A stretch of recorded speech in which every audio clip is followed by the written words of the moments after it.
In this chatter job, guys, all you need to do is answer questions, reply to messages doon sa social media platform ng iyong client. Hey there everyone! Welcome back here on my channel. I'm Teacher Marie and I create YouTube videos to help you find ways to earn money and grow your hard-earned money online. This video is going to be perfect for you if you are somebody who prefers decent chatter jobs. In these job positions, you don't have to deal with uncomfortable chats with customers and clients in a dating platform. Now, before we move on, guys, do you know that there's a lazy way of doing dropshipping in 2026? These days, you can now use AutoDS, where sellers can now import products from suppliers, including CJ Dropshipping, AliExpress, and many more, directly into their store. So instead of you manually uploading every product, products can now be listed for sale across platforms like Shopify in just a few clicks. AutoDS then helps automate most of the back-end operations for you, including automated order fulfillment,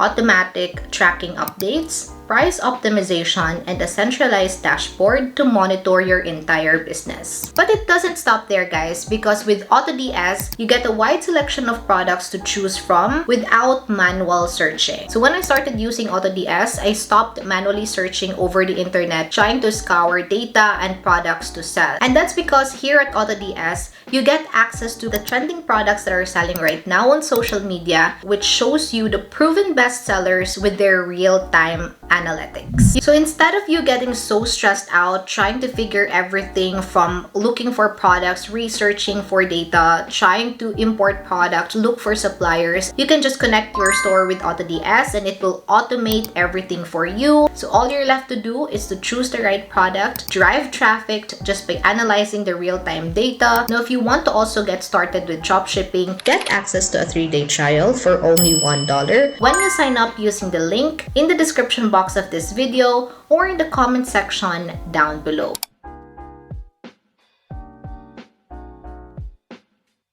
Now, let's have the first chatter job role or job position. And for this one, guys, yung main skill na kailangan mo is you are familiar with social media platforms. So here, you're going to be a social media chat support or tinatawag din natin siyang DM setter. You're going to be replying to DMs all day on sa Instagram, sa Messenger, sa Facebook. Usually, may script na binibigay sa inyo. So you would have to only copy and paste the script. But most of the clients nowadays would prefer that you add at least a little personalization based sa DM ng customer. You are given a quota per day. So for example, you need to do 50 to 100 replies per day. For this one, you can earn $2 to $5 per hour. So that would be around 110 pesos to 280 pesos per hour. Even if you have no experience, then pwede kang mag-apply for this specific job position. However, alam naman natin with all of the chatter jobs or typing jobs, it is very competitive. So, kailangan mo talagang mag-stand out. So, kung may sales experience ka, that would be a major advantage. Now, for our second chatter job, guys, kailangan naman dito na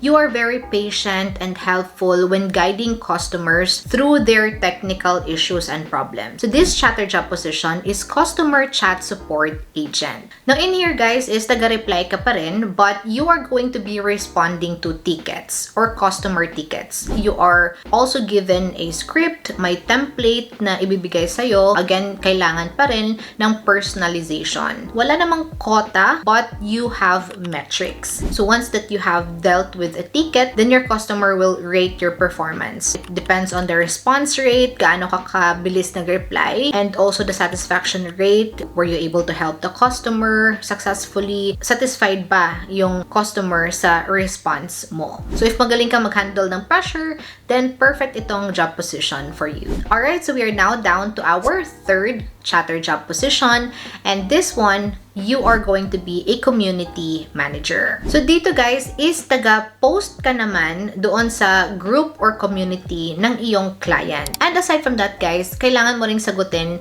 yung mga comments and questions ng mga community members. So yung mga typical na clients na nagha-hire ng community manager, content creators or influencers, coaches with coaching programs, yung mga brands. So to make sure na yung mga customers nila, yung community members nila remain loyal appeal to them, then importante sa kanila na they keep those community members engaged. You can earn anywhere from $4 to $8 per hour. So that's around 220 pesos to 450 pesos per hour. So next we have number 4, Discord moderator. And ito guys, it's pretty common with gaming communities or online course creators. So basically, yung trabaho mo dito guys is tagabantay ka ng mga chats, and then ikaw din yung nagsisend ng mga warnings. You mute also some users that are not following the rules of this Discord group. You're also answering or replying to the questions of the Discord members. Now for the earnings, you can earn anywhere from $2 to $6.